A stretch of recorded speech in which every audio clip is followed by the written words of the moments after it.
L'Afrique centrale veut se conformer aux normes internationales en matière de droits de l'homme. La région a ainsi élaboré un projet de stratégie régionale et un plan d'action contre les discours de haine dans les supports de communication écrite, audiovisuelle et numérique. Ceci dans un contexte où le discours de haine et d'incitation à la violence contre les communautés rwandophones s'est répandu ces dernières semaines en République démocratique du Congo, RDC.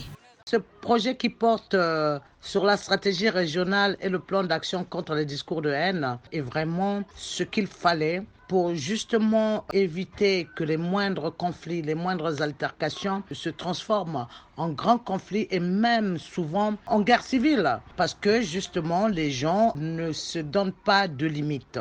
Et on voit sur les réseaux sociaux ce qui s'y passe tout simplement. Le manque de cadre juridique renforcé cette haine, cette violence verbale vis-à-vis des uns et des autres.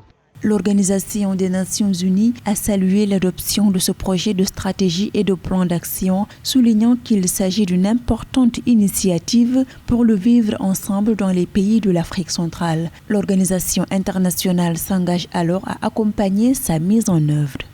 Et cela tombe à point nommé, d'autant plus qu'il y a à peine quelques jours, le Congo-Brazza vient de sanctionner un député en campagne pour les prochaines législatives qui a tenu des propos tribaux, haineux et graves. Si cela est légiféré, il n'y a rien de tel pour asseoir le vivre ensemble et éviter aux gens de se dépasser, d'aller dans les débordements qui peuvent conduire au pire. Par ailleurs, la province du Nord Kivu, dans l'est de la RDC, est depuis la fin du mois de mars témoin des actions hostiles des rebelles du M23 contre l'armée congolaise et les casques bleus de la mission des Nations Unies pour la stabilisation en RDC. Ce pays accuse le Rwanda de soutenir ce mouvement rebelle.